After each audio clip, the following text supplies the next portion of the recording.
There are chapters of the Adeptus Astartes whose reputations are only earned after millennia of slaughter. There are others who are prophesized for greatness at the very outset of their journeys. The Sons of Doom are neither of these things. They are a young chapter, by the standards of the Adeptus Astartes. They possess no ancient armory, no lineage of legendary heroes, and very few of the venerable engines that older brotherhoods so often take for granted. They are a measured band of brothers. A band of brothers that I admit I am in danger of liking. Too many Space Marines walk a fine line between barbarism and heresy. More still walk between secrecy and evil. But I don't see that with the Sons of Doom, for they are a tactful and reflective sort. Astartes whose pride weighs down none, the kind of warriors that the Emperor and the Imperium needs. Chapter name: Sons of Doom. Codex Compliancy, predominantly Codex Compliant.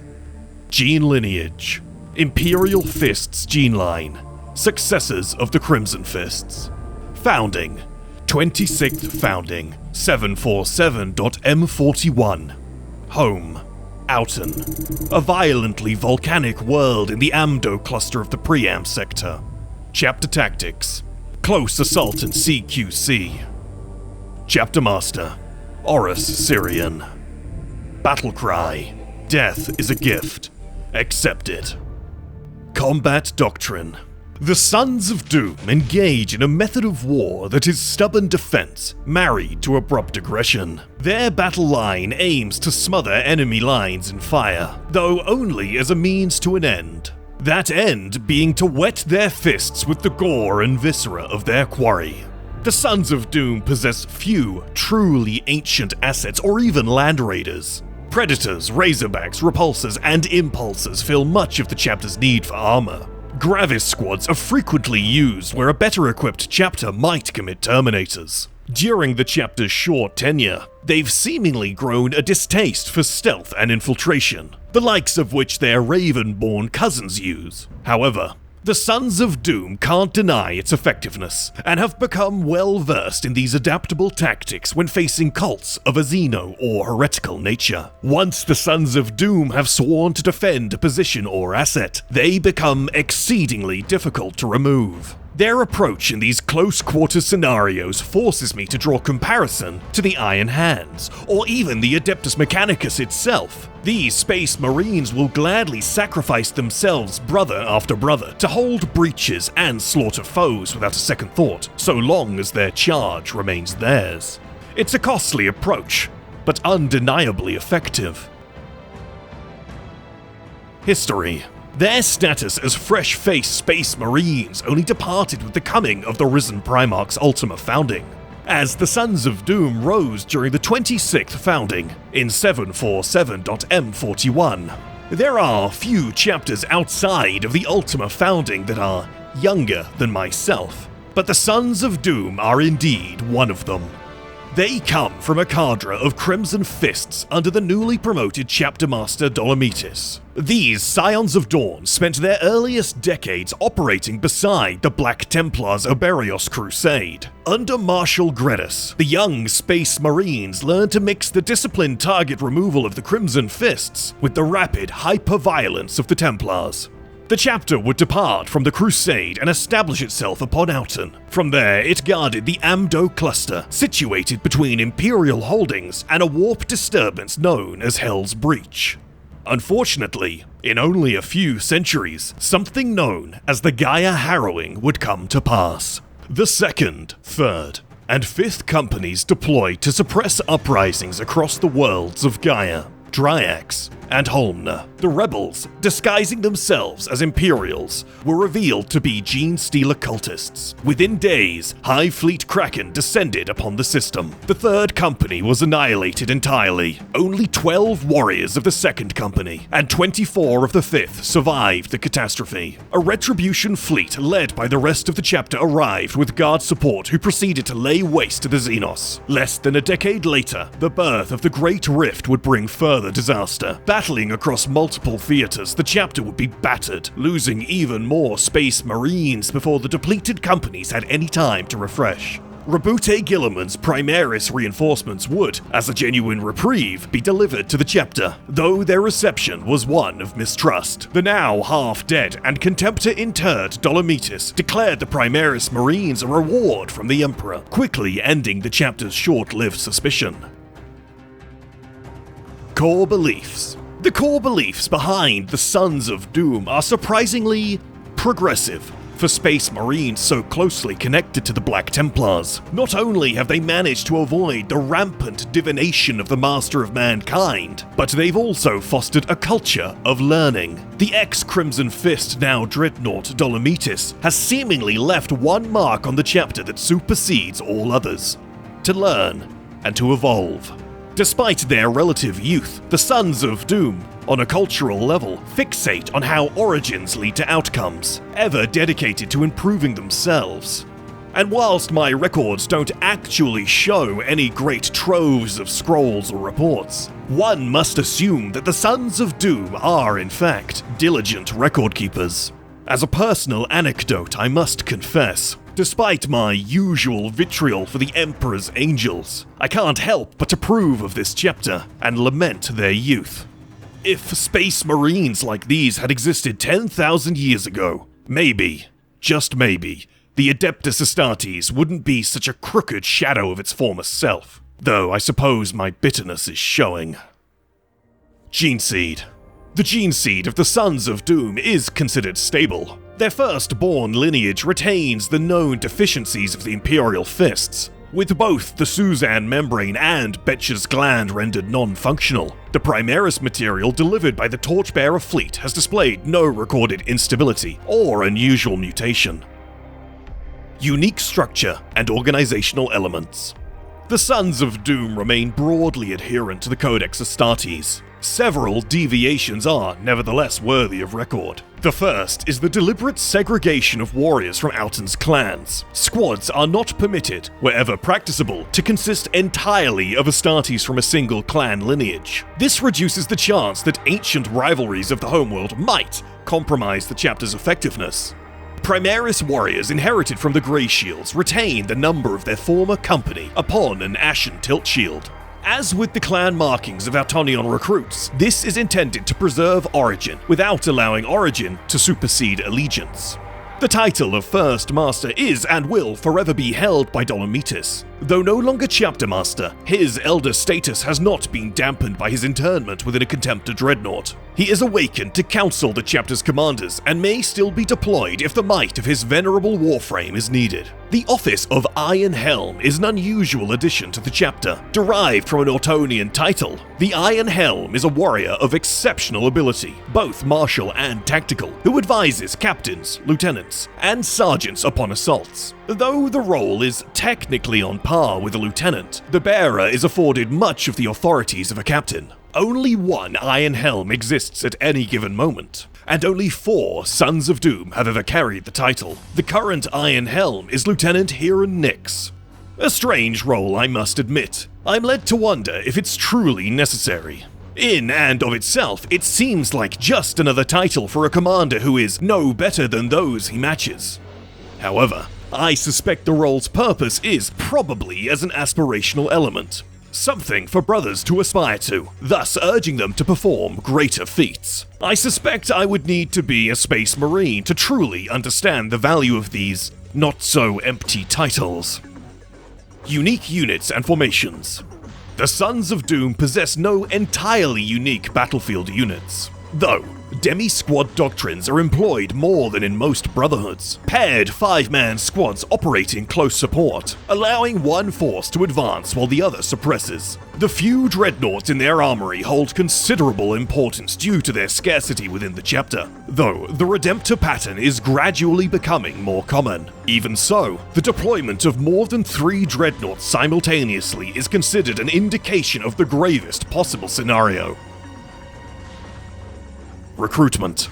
Recruitment is drawn from the warring clans of Outen. Curiously, another comparison to be drawn to the Iron Hands chapter, whose homeworld of Medusa hosts warring tribes of barbarians and other illiterates, who then go on to become exceptional space marines. Most of Outen's population inhabits the planet's stable polar regions, where tribes compete for mineral wealth and political power. The population believes the Sons of Doom to be watchful protectors who stand above the tribal conflict.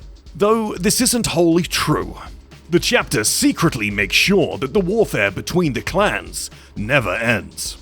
Every 5 years, the chapter imposes peace upon the clans, long enough to conduct a sacred tournament. Young champions compete in trials of combat and physical ability, while wearing the ancient blue war paint and bronze armor from which the chapter's own heraldry is derived. Those deemed worthy are taken to the Onyx Spire, the chapter's fortress monastery settled upon Outen's moon of Gravik.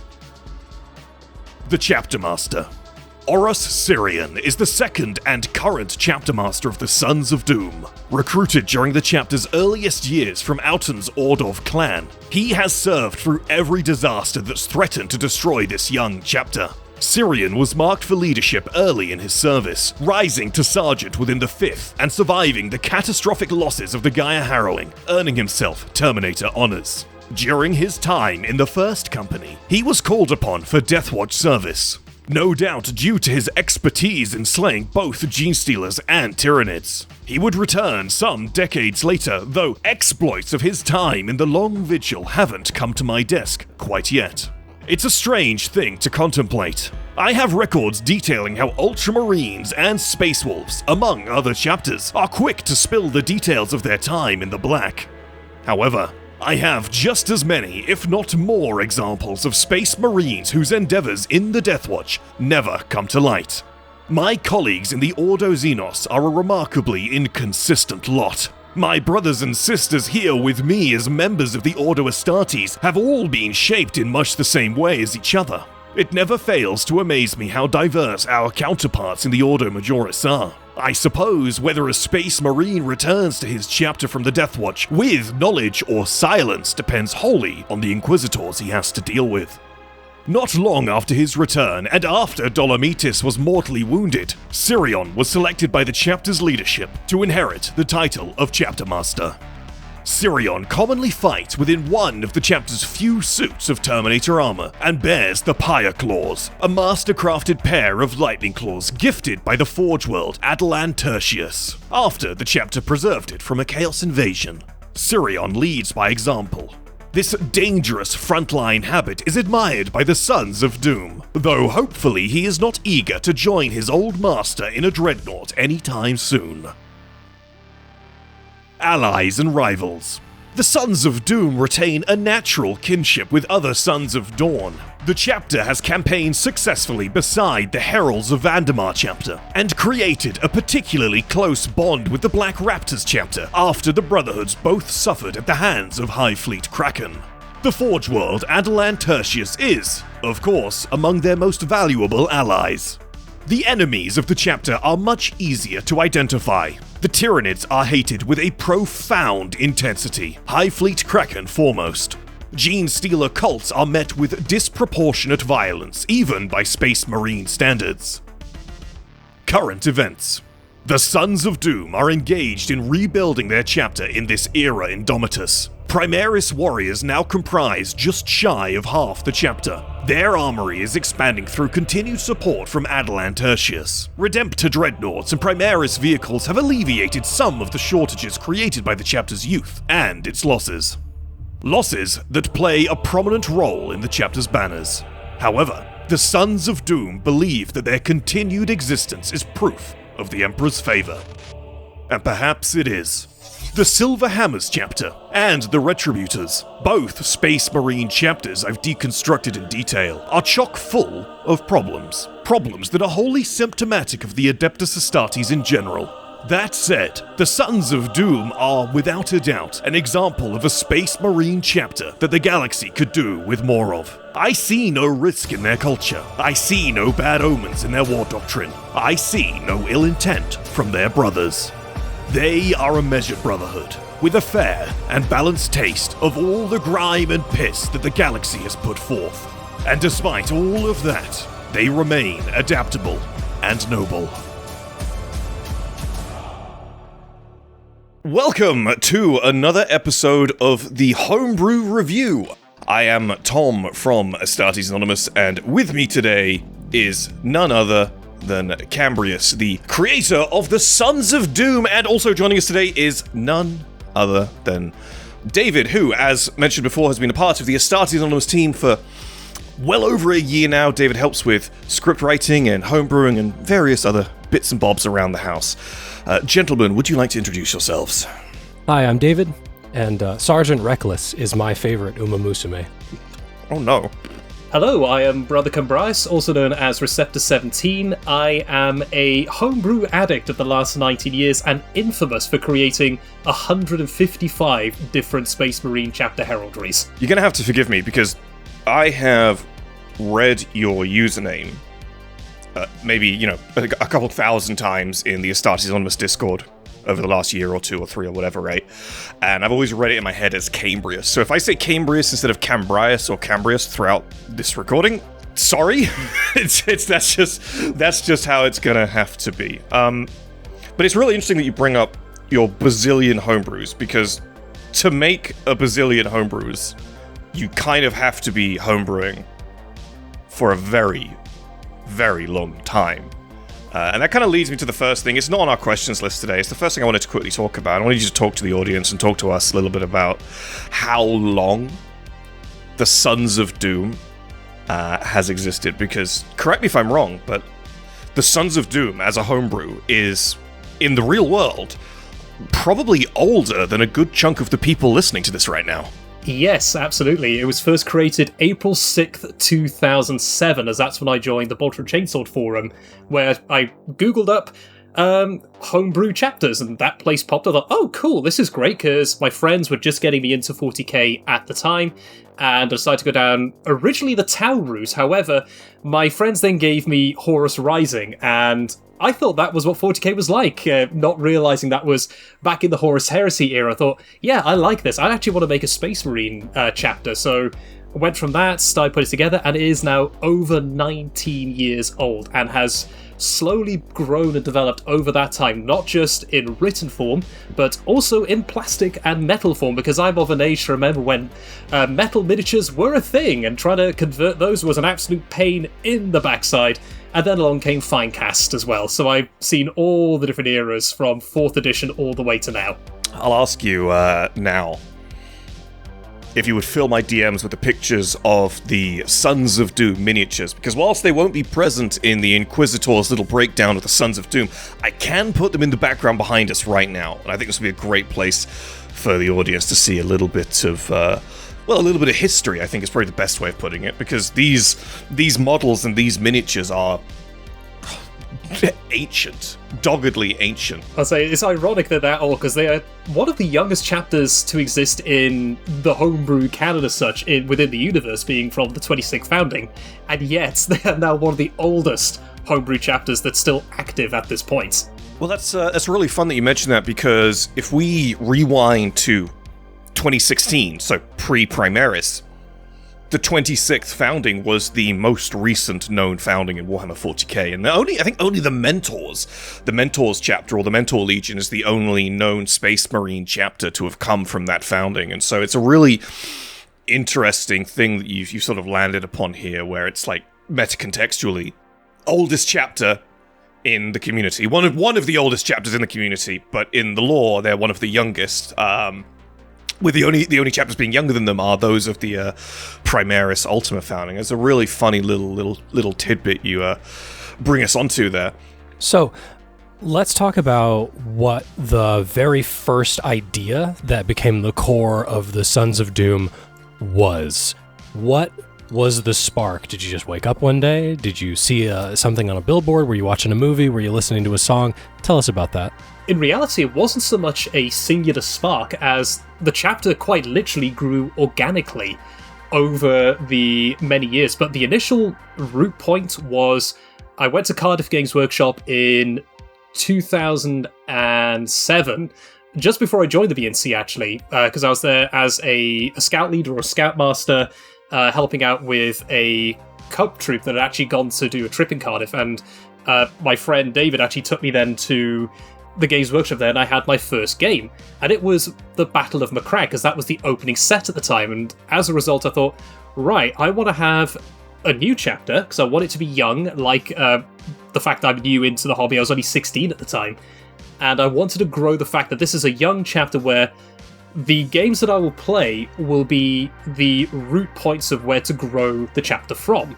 So that's where all the initial parts came from, about them hating the Tyranids, losing so much of their company so early on, but still having that more hopeful aspect of being a young chapter as opposed to a chapter that's from the 11th founding, pre-Nova Terra Interregnum, or the Age of Apostasy, or any of the other tumultuous, catastrophic eras that have happened in Warhammer 40,000's lore.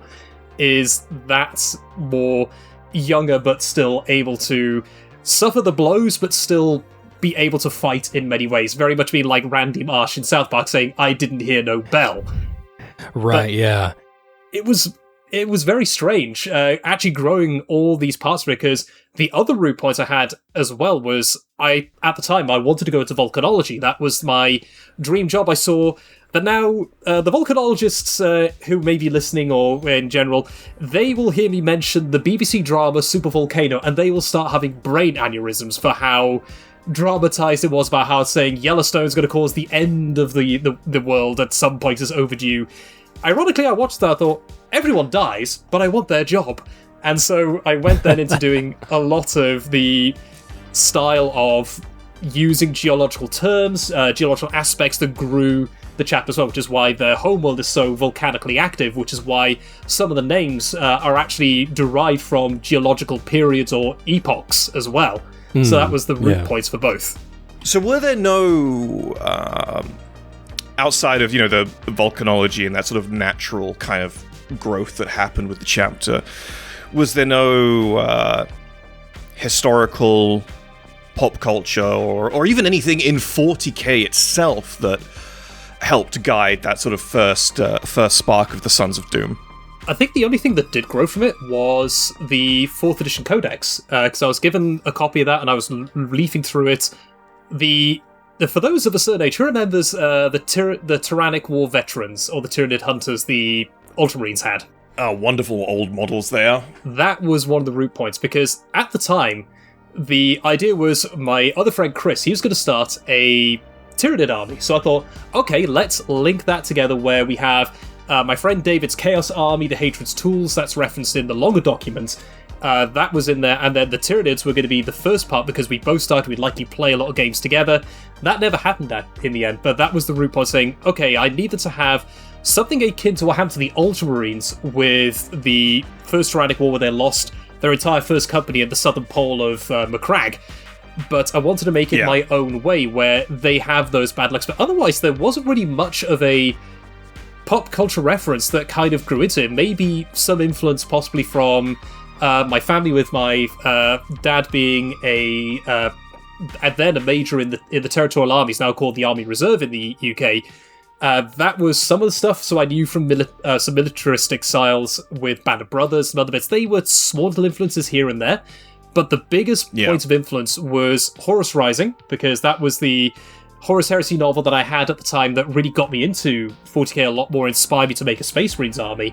But also, it is just that 4th edition codex, going through the lore, the backstory, what happened with the Ultramarines especially. The Sons of Doom were meant to be an Ultramarine successor originally, But at the time, it was every other homebrew was a Ultramarine successor. This is before the infamous 5th edition codex, where everyone was lampooning on Matthew Ward and his writing. Although he actually wasn't responsible for half of that. It was actually other writers. It's just his name was on the book. So that's why he ended up getting a lot of the flack from that. So before that, I was thinking, actually, I want to try a different chapter. So Blood Angels I wasn't too familiar with. White Scars were practically non-existent until the 5th edition codex. And Space Wolves were very much a no-no. You do not make a Space Wolf successor at the time. So I went, okay, let's have a look at the Imperial Fists. So these look interesting. They're stubborn creatures who have the most terrible paint scheme you could consider painting at the time, because back then you didn't have washes, you didn't have all the benefits of today's Warhammer paints. It was all that kind of stuff. I thought, okay, I like that. Let's go with Imperial Fists. They can't spit acid, they can't go to sleep, but they're still the most vanilla of vanilla without all the extra baggage of the Dark Angels or the Blood Angels or any of the other original legions. So that's where a lot of that kind of became the initial soup of Sons of Doom. Originally called the Doombringers, then called the Hammerheads, then became the Sons of Doom. So I wanted Doom to be an aspect of it. But there is one other factor as well. Ironically, is Terry Pratchett with the Grim Reaper trilogy with, I think it's Mort, Reaper Man, and Soul Music. At the time, I just read Mort, and I was just going into Reaper Man. The whole concept of death with the scythe, and ironically, the symbol grew from that, where there was an old Flash game where you had a weapon called the Spinning Scythe. When you spun it around, you had 2 alternating sides, which is ridiculously effective. I thought, that's cool. I want to make that the symbol of my chapter with the golden skull, and that's where that all grew from.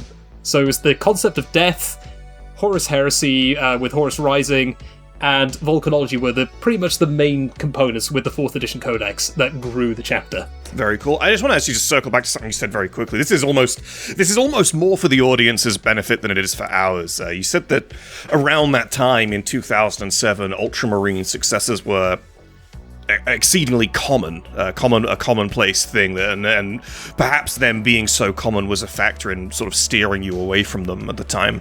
Yes, because fast forward. Go ahead. Fast forward some 20 years down the line, the complete opposite is true now. And obviously you've been around for the entire time to see the change in landscape, and what I've noticed now as someone who reads an absolute metric ton of homebrews is that if I see an Ultramarine successor, God forbid a Codex-compliant Ultramarine successor, it piques my interest immediately because they are so rare in the homebrew space. Indeed, it has changed a lot, because certainly when I started in 07, the time of creating homebrews was puritanical, to say the least. I mean, the Boltron Chainsaw at the time where I started, I actually ended up becoming a moderator there for a short while. At the time, when you would create your own homebrews, because that was the more active part of the community back then, if you create a chapter that was divergent in any way, it was very much frowned upon. You were encouraged very firmly by some users at the time to keep it within the bounds of the law. So that was some big factors where what was known as fluff mauling was the term at the time, where you'd have those different aspects. But since then, the forum has changed a lot in that time, where it's a lot more open. And when I used to work as a moderator there back in the day, I would actually ensure that if someone had something very divergent, say, okay, so this wouldn't fit within the law of the university you wanted to do so, but it's your chapter, have at it, but we can give you some advice. And so as a result, that's when I went away from the Codex compliance, full-blown Star Charts Ultramarines as described by Torgadon in Horus Rising. That's when I went, okay, let's try the Imperial Fist, because of course Sigismund and Rogaldorn do make a cameo in that novel as well, before the Lunar Wolves end up on Murder, where you have the Blood Age. So I like this idea, the idea that Sigismund bruises easily, which Abaddon can attest to at the end of Talon of Horus. Yeah, well, if I remember correctly, Sigismund has some of the best dialogue. Even quite short-lived, Sigismund has some of the best dialogue in Horus Rising.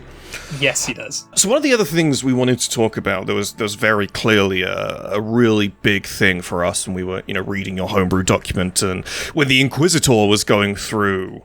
When our loving Inquisitor Dredge was going through the Sons of Doom, one of the things that really kind of jumped out as and you mentioned this with the Tyranids a moment ago, a really pivotal point for the Sons of Doom was the the Gaia harrowing.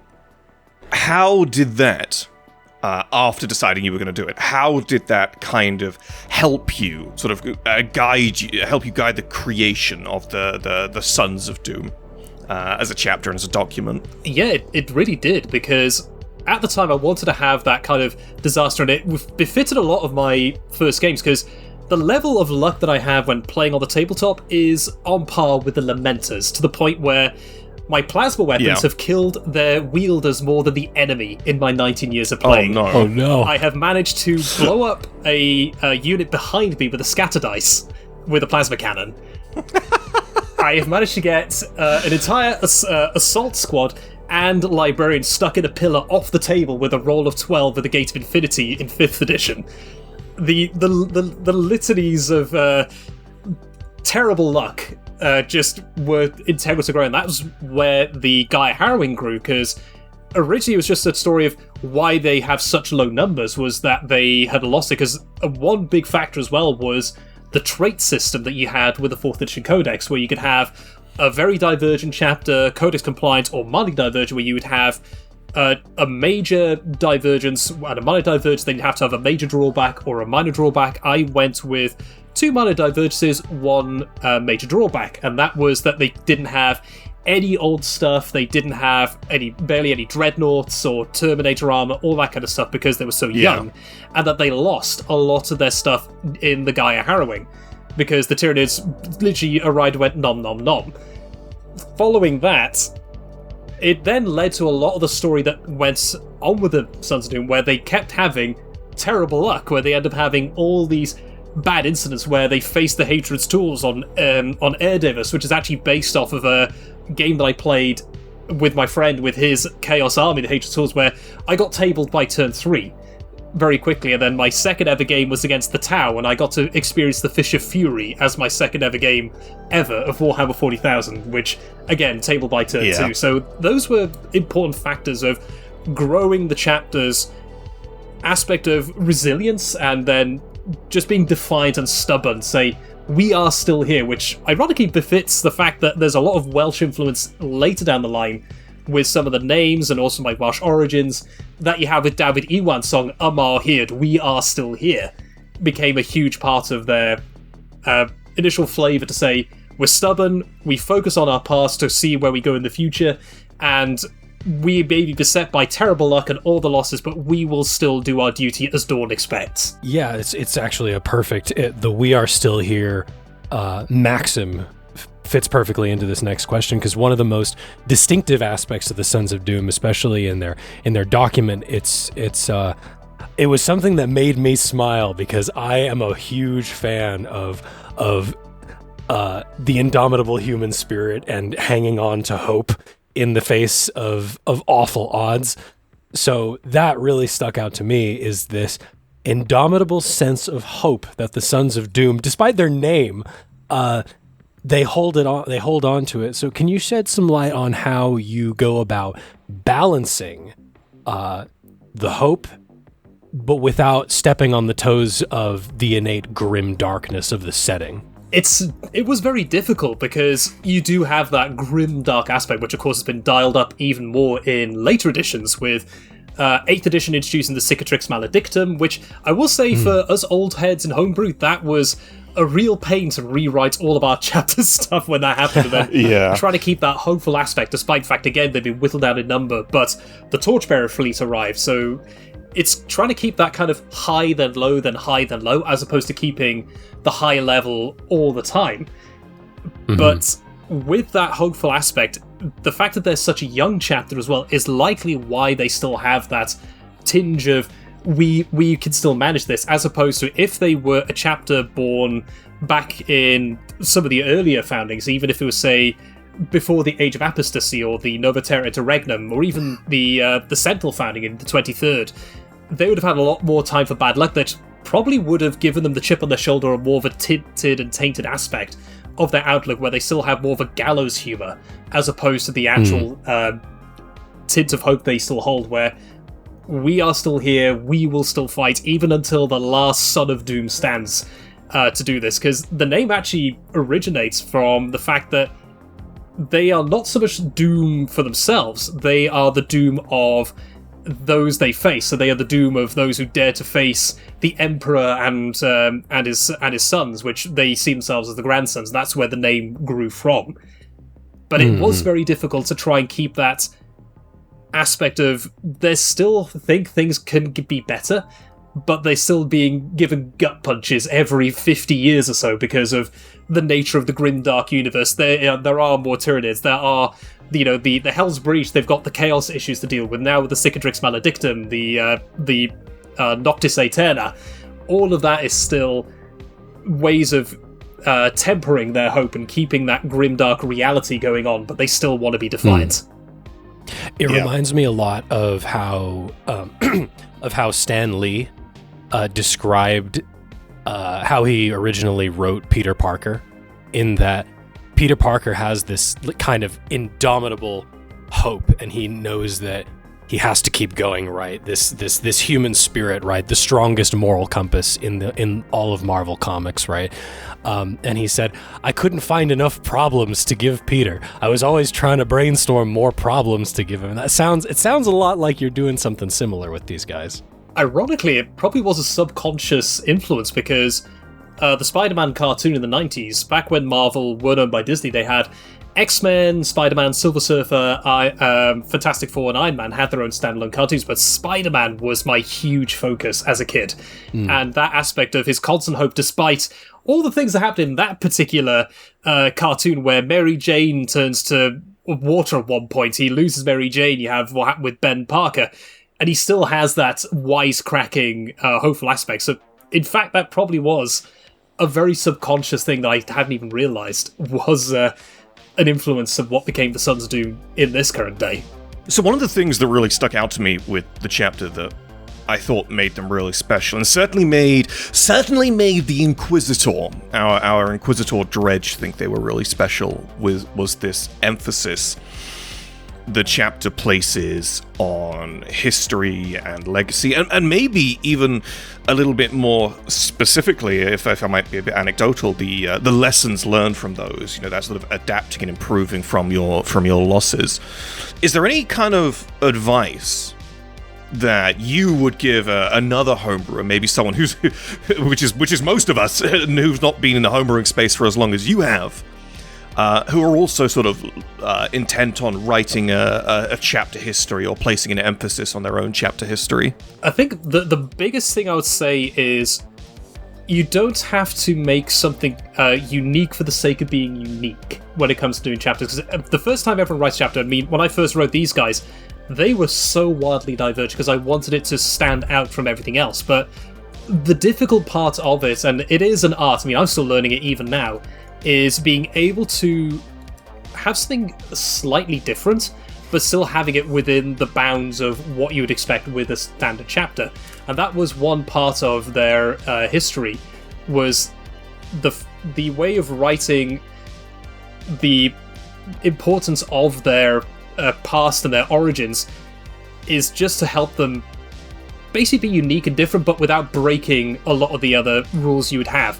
So don't feel you have to push out everything so differently. Find something that you like, and then just move the needle just a little bit and a little bit more. Just see how far you go without pretty much breaking the branch off the tree of canon that you've been putting together. And don't be afraid of making mistakes. Don't be afraid of people giving you some further advice or otherwise. It's the fact they may say, this does not fit within the law. Don't think, oh no, I'm terrible at it, I'm going to stop making it. Just accept that these will happen, and then be receptive to change. Be welcoming to hear, okay, what would you recommend? Because the best way to write a lot of these homebrews is to have that feedback, as we do in the Astarte Anonymous server, is to say, hey, how does this sound? They'll give you ideas you may not have even thought of. And then that fits in really well, which is where some of those ideas for the Sons of Doom originate, where someone suggested, hey, why don't you have this aspect of the way that they recruit and make sure Autons are always at war with each other is a way of ensuring they keep getting their stocks because they rely on their history so much. Actually, that's a great idea.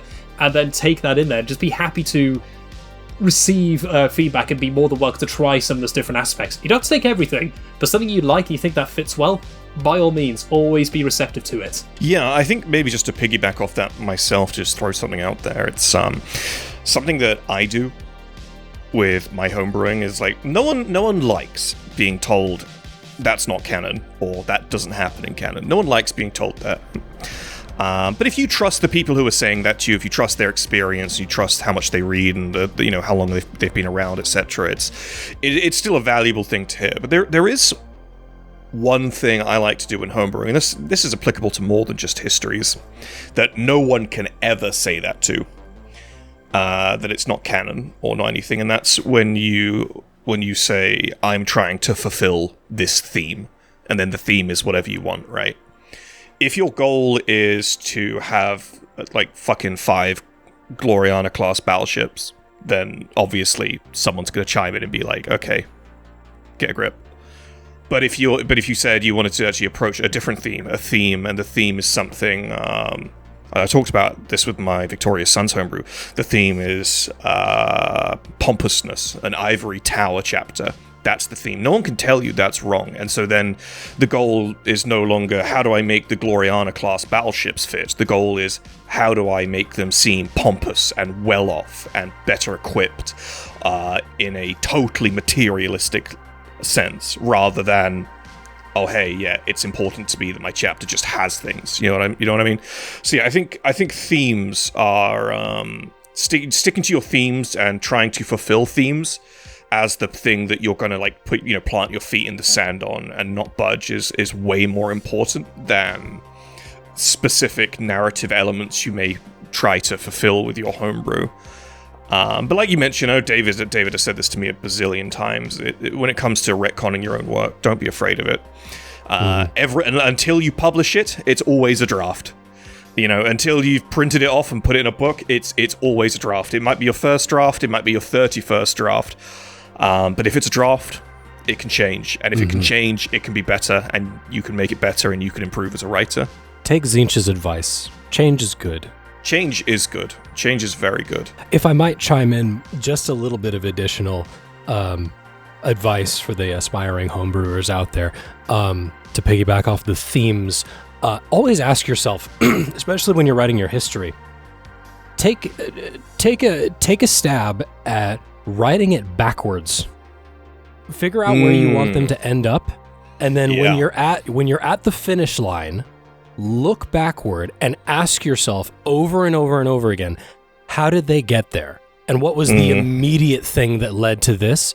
You will find that your continuity, the continuity of your history, is way more tight and solid if you just keep asking yourself, well, how did they get to square 20? What happened on square 19, 18, 17, except for so on and so forth, until you arrive at square 1. And then you have a perfectly good chain of events that will hopefully logically lead into each other, and it'll feel like it could have happened, as instead of writing event A, event B, event C, and then having to worry about how to manage all of them and link them all together. Yeah, I mean, we've all seen a Marvel movie where you can tell that the script is just being written as they go. The great thing about working backwards like that is the first decision that you make is the emotional payoff. The very first decision you make with whatever you're writing, whether it's a homebrew, a narrative, fan fiction, or an actual written piece of original work, is that you start with the most important element, which is what your audience will take away from it as a reader or a watcher or a listener. I think that's working backwards is is one of the most profoundly simple yet effective tools in a writer's arsenal, for sure. Hindsight is 20/20, and they say it for a reason. Or 6/6 if you're in the UK. Wait, what? 2020. So 2020, fun fact, is the measurement in feet from the seat to the letter chart. But in the UK and the rest of Europe, because they use metric, it's 6/6 is 2020, because they use meters, not feet. Well, for the Europeans out here, hindsight is 6/6. And for the Americans, it's 20/20. There you go. I forced it into a video script recently, the difference between Murphy's Law and Sod's Law. There is no difference. It is the same thing. But I always thought that Sod's Law predated Murphy's Law. Did a bit of Googling. It's the other way around. The Americans came up with it first, and the British co-opted it. sometime later. God bless Murphy. It's a fun one. He suffered greatly. He's a sod now. Right, so moving on. One of the things that you've highlighted really well in your homebrew, that I would dare to say, Aragon and Linky, I would dare to say you've done a little bit better than our authors for the Retributors and the Silver Hammers, is how impactful, certainly better than Aragon, is how impactful and interesting and carefully you've involved the arrival of Primaris. You know, beyond just this thing where it's like, oh yeah, Primaris are here, we now have more Marines, you know. And so I guess one of the best things to ask is how has that impacted the chapter? How has that impact? You mentioned it earlier about having to rewrite stuff with the Great Rift and whatnot. So how has that kind of impacted the chapter's traditions and leadership and culture and such? And how has it impacted you as the author of that? So with that one, it was very tough to write because I completely overhauled the Sons of Doom Index Astartes, or IA, back in lockdown in 2020. Because the last time I updated it before was 2008. And the amount of times I physically shrimped and croissant myself into a cringing shape in my office chair when I was going back through this was a very common occurrence during lockdown at the time. But when the 8th edition came around, I was initially quite annoyed because they had completely changed a lot of the stuff. Thinking, okay, how am I going to fit this in? Where is Alton? Are they near the Rift? What happens with the Primaris? And so I did exactly what you mentioned earlier on, went backwards from the Primaris are now part of the chapter. Let's go back and work out how that happened, how the Sons of Doom would react, because they have got that Dornian stubbornness in them. So as I wrote in the initial article, they were quite skeptical at first, thinking, oh great, so we have gone through all these trials and tribulations, we have proven our loyalty and our purpose to protect the Priam sector and the Auton and the Amdo cluster, that now we're getting replaced. But then it was only when... Ooh. Hold up. You didn't put that in the... Oh, did I Sorry, not? just for the audience's... just for the audience's relevancy, there is a document that Cambris has sent me about how to pronounce certain stuff for the Inquisitor section. I'm very glad you mentioned that now, because I wouldn't have got that. I've been thinking it was Priam. So this whole, like King Priam. I've been spending the whole time thinking it's Priam. It probably is, actually, because it is I used a map that had the name of the different sectors for the Imperium. Thought, okay, that's what it is. So I thought it was Priam, like Priamus. But yeah, it might actually be Priam. Oh. Well, I was like Priam as in like the Trojan King. It's likely named after that's him. Fun. Oh, sorry, please continue. Sorry, I didn't mean to interrupt Priam. So we're all learning things today. But yes, the idea was going back for that, working out. So, First Master Dolomitis, he is awakened after he's interred in the sole Contemptor Dreadnought pattern body that they have that was given to them by the Forge World to say, thank you so much for saving us from the Chaos Incursion where early in their founding. Ekiba said, no, this is great. This is the gift from the Emperor to prove that we have done our duty. So it's, I think it was written as the reward of duty was the phrase that they had. And I was trying to work out then, so these people, Grey Shields have come in. They want to enshrine the fact that you are part of the Sons of Doom. You will embed yourself in the culture, but we also want to honour your past as well. And that's where the concept of having, instead of a clan marking, as you have on the knee pads of the Sons of Doom, where they have the colour of their clan, or the secondary colour if the primary colour is already the company colour, that they would have the Grey Shield instead, either on the tacit of the unique armour you'd have on a Martin Gravis suit, or on the knee pad say, we honour your past and you are now part of us, you have now been embedded into it. But also there is the more pragmatic side of things, say, we are down to 300 to 400 Astartes again, so we very much need you guys to come into this, and that's why they blended in the aspect of having Primaris Marines and Firstborn, because they do still have the traits, which I think is in the article, saying they still recruit Firstborn at the moment because they still want to use every suit they have, as opposed to going all Primaris all the time at this point. But it was very difficult to work out how to keep the stubbornness, but also the hopeful aspect, and try and blend it together. Yeah. But the fact they still have their first chapter master interred in a Dreadnought sarcophagus was a huge help for that, to say, there's my MacGuffin to help them settle down and not decide they are going to shun the Primaris. Your home planet of Is it pronounced Auton or Auton? Auton. Auton, okay. That's locked in. Let's talk about the people of Auton. Do they know that they're being manipulated by the Space Marines that rule their world to some degree? Do they have like rumors or suspicions? Are there conspiracy theorists and tinfoil hat like town criers that are like, the Angels are not as cool as you think they are, folks. They all want us. They all want to keep us down. Tell me about that, because there's no way that not one of them doesn't know about it. Like, thinks about it, maybe. So that was actually quite fun to do, because I was trying to count Auton originally was just a general setup of just, it's a volcanic world, they happen to fight and they go through it. But then I realized, hang on, this planet is mining resources that are vital for the sector. They would have to work together in some way. Okay, so how am I going to make it that a Space Marine chapter can still recruit from this world by having a martial aspect? Mm-hmm. Someone suggested at the time, what happens to the different clans? Do they ever go to war? I thought, that's a great idea. So I then worked out, okay, what we're going to do is they're going to constantly keep things at war by doing sabotage, which helps for training for the 10th Company by doing these sabotage missions, although they despise infiltrating and doing stealthy nonsense. That helps them train that little aspect, and they do have some human chapter serfs who act as agents to help with this as well. If someone finds out or realizes, hang on a minute, the person who's done this is wearing the skull and scythes of our beloved Angels, what the heck is going on here? That's when they will proceed to greet them and say, so, you have discovered this. You have two options. You can either work with us and help with this constant war and destabilization so we can get the initiates we need to keep the chapter active and protect the world and the sector that you love, or we can kill you. Which would you like? I see.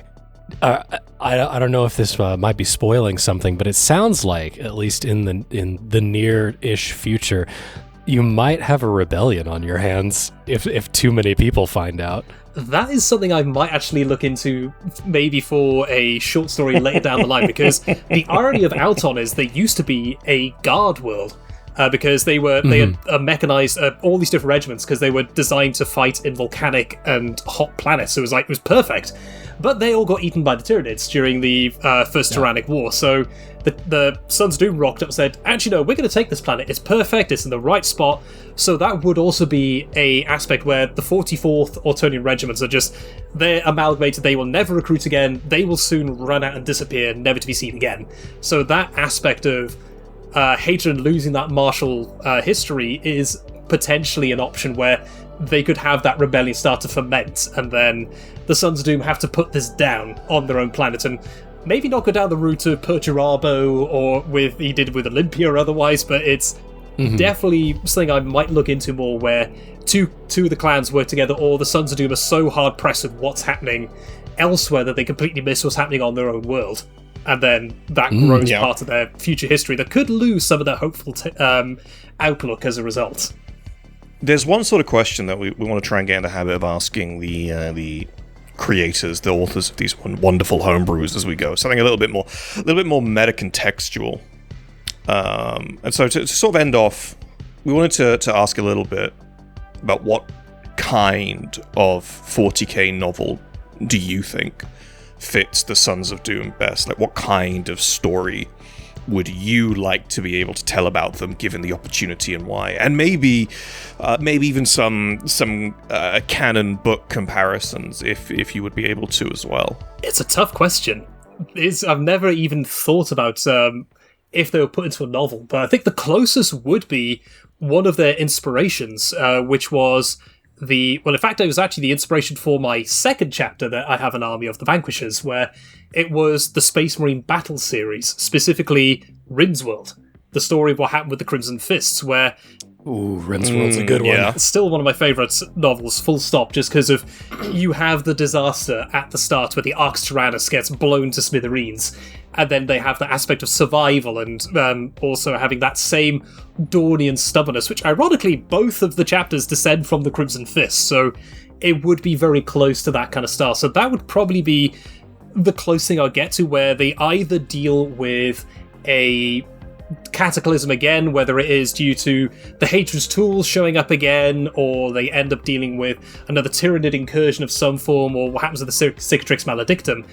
Any of those things would definitely be the better suit for them. The other option as well is the Sons of Doom absolutely, abhorrently despise anything Tyranid related because of what happened in the Gaia Harrowing.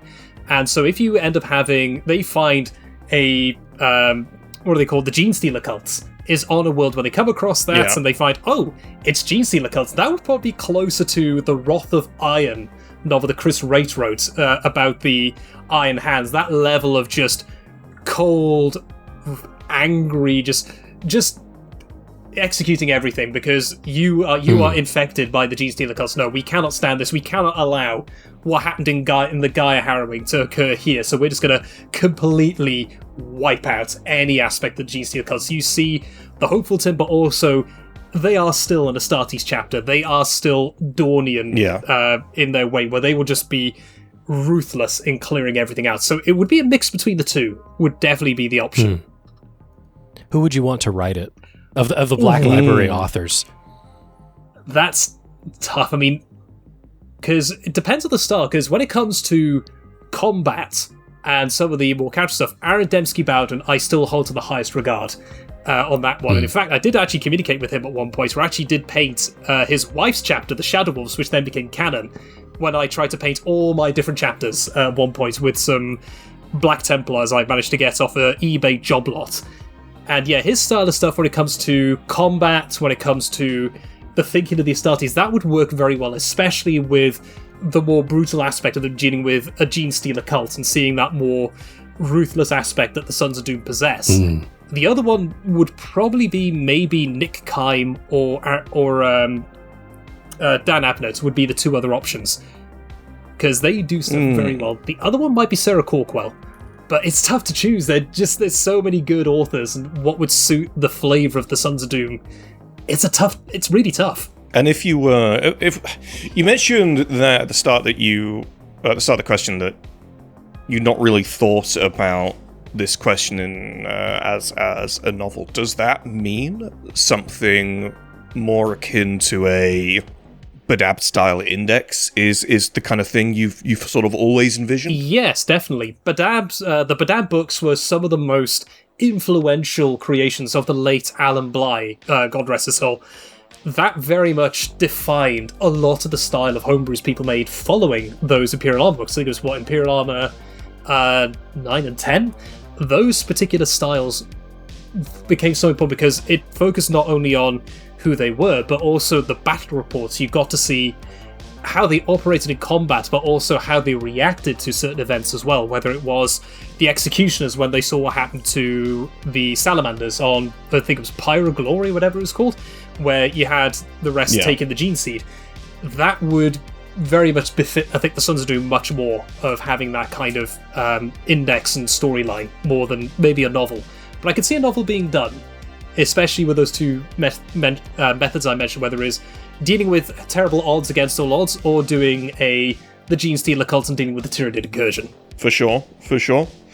Right, gentlemen, we are closing in on the end here. David, do you have a silly question for the audience? For the people who have made it this far, put in the comments your favorite story of a hero overcoming impossible odds. I want to see the Luke Skywalkers, the Frodos. I want to see them all down there. I was about to give you some, snarky response where the bad guy wins, and I couldn't think of anything. It's because heroes Ray keep Skywalker? winning. Yeah, there we go. Oh, man. There we go. We'd be here for another hour if I were to... I'm not going to say anything about that. Nope. Is there any last little tidbits you wanna throw out there, Cambridge? What I would definitely say is, to everyone who's writing homebrews in any form, as I said earlier, don't be afraid to change what you make, but also remember it is your chapter, warband, Harlequin group, regiment. It is still yours, so you can choose what you want to do and what makes you happy.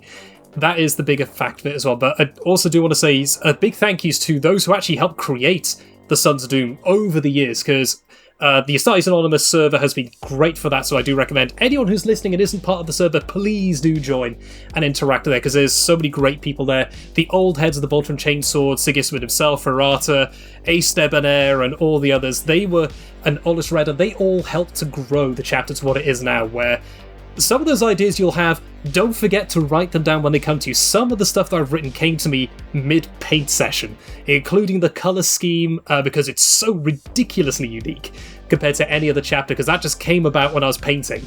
And then that's why the clan system came from, with the stripes and all the other bits, all these other aspects. Always write them down and see what do you think works, and don't be afraid to change it or try something different, or take a break. Try something else, then come back to it refreshed, because I took a 5 to 6 year break in these guys to make them what they are now. So all those aspects, just let it grow organically, let it grow into what you want it to be. Yeah, I think that's a really good thing to bring up. A lot of people ask me about how I get past writing block. I think you've inadvertently actually just given the best answer to that question. You don't need to force it. You're a 40k homebrewer, you will inevitably want to homebrew something, right? Even if it's not your main project. If you're like, I've been working on this chapter for ages, I want to keep working on it, I got writing block. Don't worry about it. Genuinely, don't even worry about it. Like, your brain is going to get taken to... We all have this, where it's the same thing with armies, right? Where none of us can stick to one army because we're all just too busy jumping from army to army to army.